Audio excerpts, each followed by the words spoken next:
E a Corregedoria de Polícia Civil de São Paulo abriu investigação sobre o possível vazamento de informações para a área responsável pela segurança do ministro do Supremo, Alexandre de Moraes. A apuração acontece depois de a Folha revelar que um segurança do ministro pediu informalmente ao TSE para investigar questões relacionadas à proteção de Moraes e de seus familiares. O policial militar lotado no gabinete do ministro do STF, Wellington Macedo, solicitou informações sigilosas sobre a pessoa que faria uma obra na casa de Alexandre de Moraes. Foram acessados dados como endereço, telefone, filiação e histórico criminal do prestador de serviço.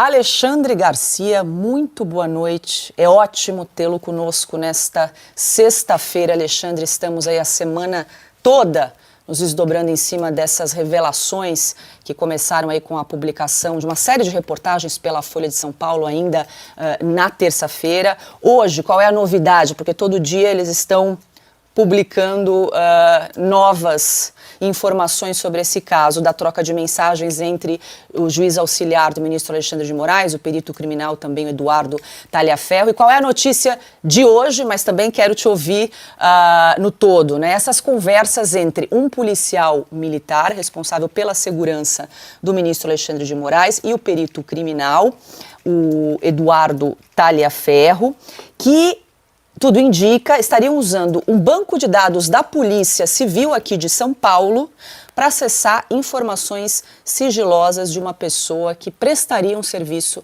na casa do ministro Alexandre de Moraes. Boa noite, seja bem-vindo. Boa noite, Paula, Augusto, Piotto, Cauti. Olha só,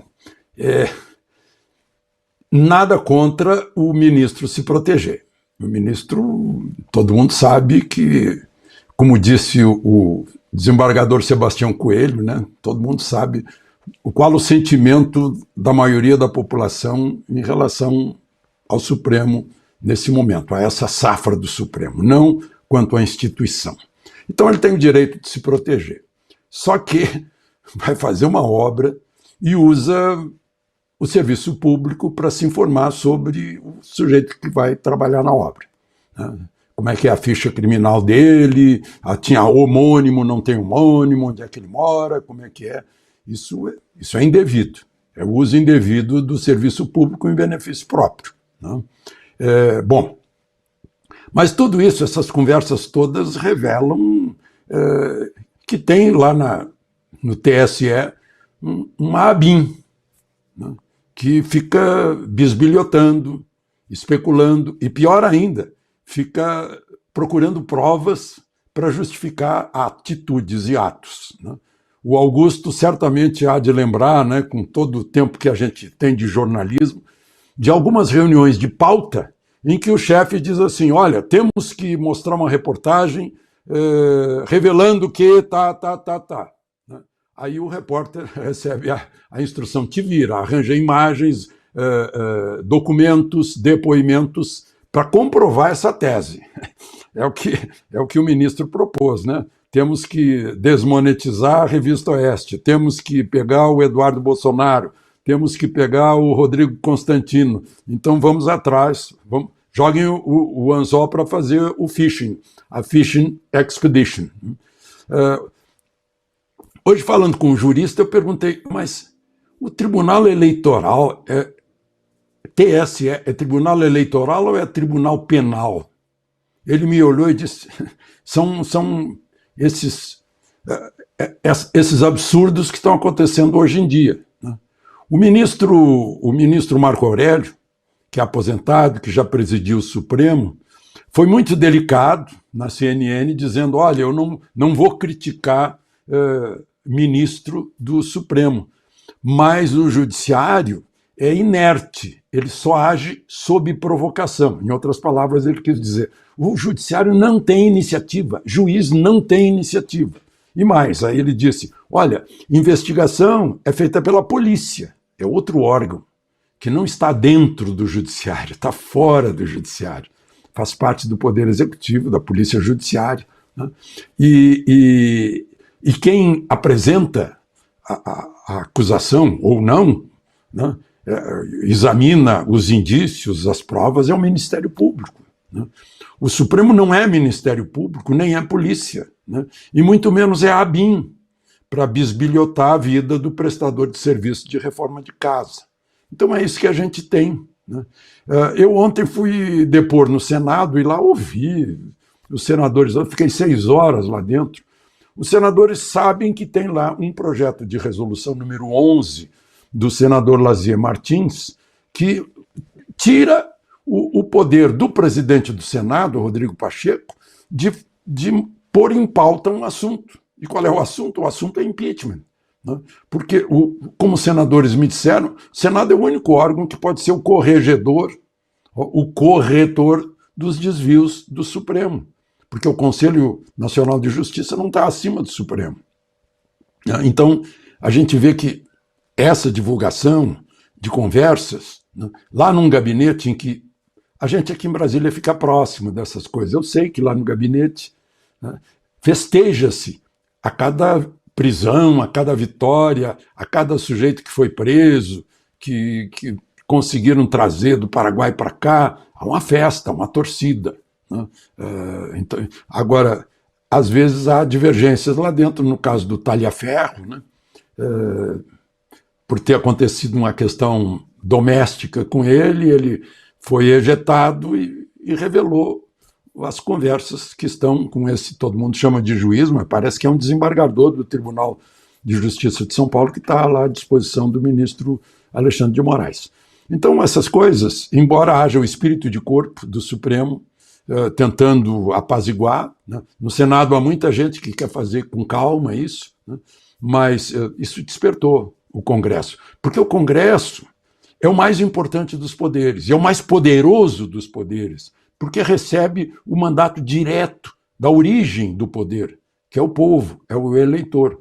E o Congresso, se não aproveitar esse pretexto para se impor, né, nada de surpresa o Congresso se impor, porque o Congresso é o representante do povo. Né?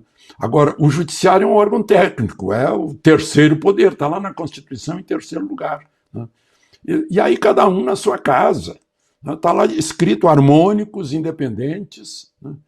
E que não podem, o Poder Judiciário não pode legislar, e muito menos ir além da Constituição. É o sapateiro indo além da sandália, não pode de jeito nenhum. A Constituição está acima de qualquer pessoa, como eu disse ontem lá na comissão do Senado.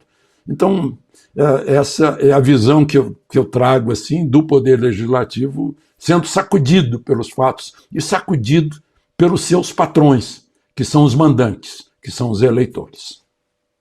Adalberto Piotto, muito boa noite, seja bem-vindo, Piotto. Bom, a novidade hoje dessa série de reportagens da Folha é que o ministro Alexandre de Moraes pediu para um policial militar responsável pela segurança do ministro para que o Eduardo Talhaferro, perito criminal, levantasse a folha corrida, né, a capivara, vamos dizer assim, de um operário, um trabalhador que iria fazer um serviço na casa do ministro Alexandre de Moraes e que teriam usado o banco de dados da Polícia Civil para fazer esse levantamento de informações, em tese, informações sigilosas.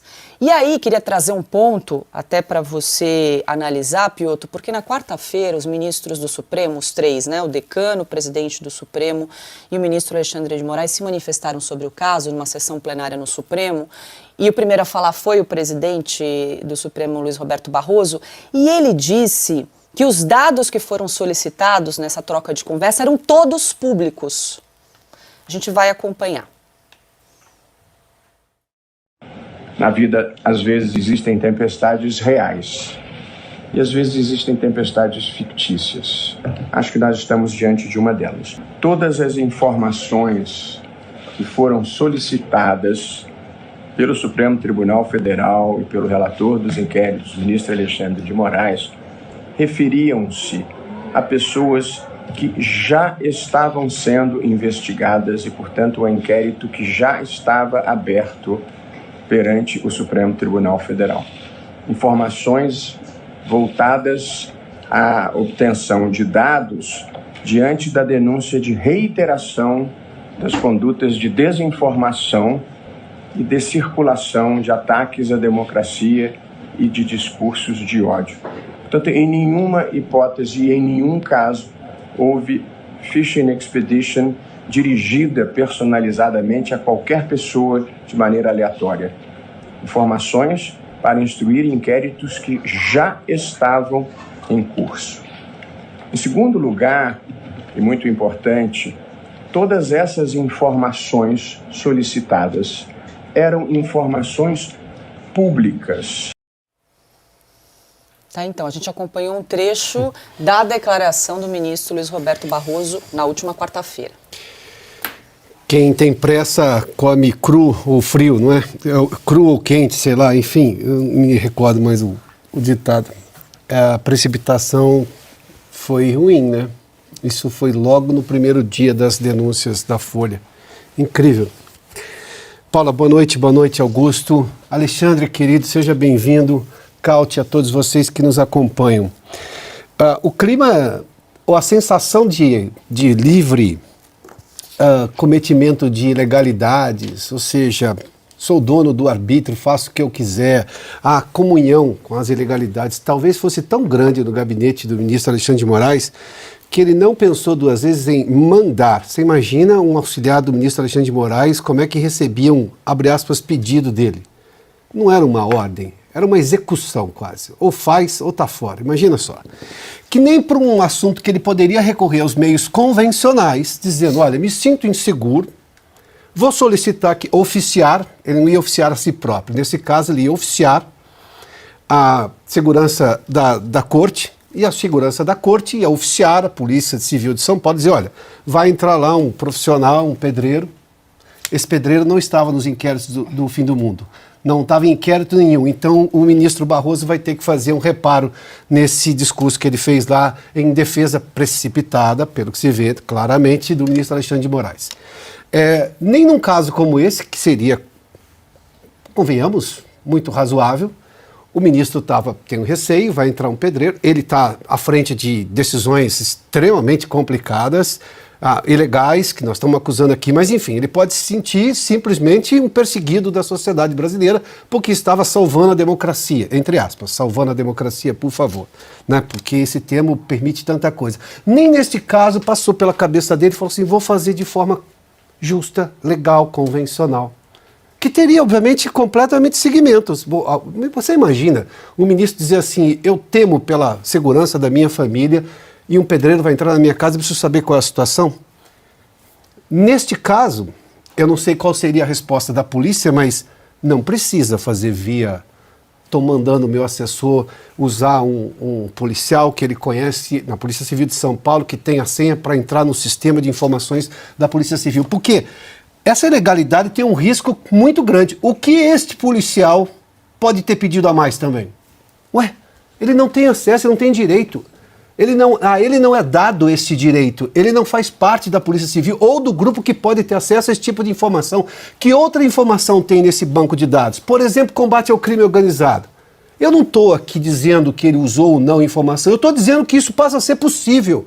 E se passa a ser possível, então o banco de dados, que convenhamos, era todo fechado, né, com poucas pessoas com acesso, neste momento não. E aí nós temos o ministro pedindo, né, mandando, um assessor, deixa que eu vou falar com... É o famoso, deixa que eu vou falar com o truta meu lá, que vai resolver essa parada, para agradar o chefe. Aí nós temos, nesse momento, uma violação do banco de dados de informações, obviamente, secretas da polícia, extremamente sigilosas da Polícia Civil de São Paulo. É a polícia, neste momento, que mais está combatendo o crime organizado, e eu estou falando de facções criminosas, para atender e fazer ali um levantamento da vida criminal ou não de um pedreiro. Agora, a pergunta é, por que o ministro se achou no direito? Por que ele não recorreu à simples legalidade de um processo que, convenhamos, eu acho que não seria negado? Agora, por vias oficiais. Então, todo o discurso de que só fez por vias oficiais, só foram investigadas pessoas nos inquéritos. E olha que há dúvida se essas pessoas deviam estar sendo investigadas. A gente já está discutindo isso há muito tempo, mas como é que ele se achou neste direito? não é direito de um ministro. Um ministro do Supremo não se sentiria com essa liberdade. Eu estou falando de um ministro do Supremo preocupado com os ritos, seguidor dos ritos e entendedor dos limites que todos temos, inclusive o ministro do Supremo. É alguém que já estava pensando muito além, mas muito além da lei, muito além da Constituição, muito além do Supremo Tribunal Federal, muito além do Brasil. E ninguém pode estar além do interesse público brasileiro.